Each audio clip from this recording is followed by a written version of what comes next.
So I had it sitting in acetone for a while, kept on trying to push this thing out.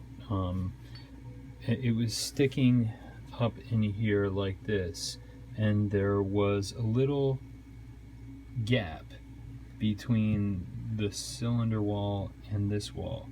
And knowing that it was seated with a rubber gasket, I thought, I'm going to try pushing it this way, pushing it this way, pushing it this way, until I was able to get a little bit of action. It took a lot of force, never made it so it would touch the cylinder walls, but I was, let me see if I can drop this back in there.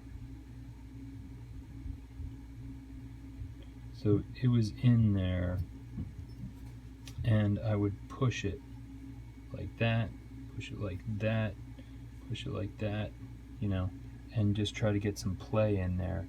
And then I was able to, since the bottom piece was actually sticking out, I was able to push the whole thing down with my hands on top of this cloth here. I figured that wasn't going to destroy that cylinder wall. I really don't want to destroy that cylinder wall. And it finally popped.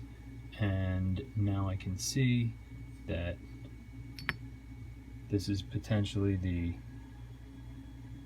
nastiest fuel distributor anybody's ever seen. But in any case, now it's time to clean it again.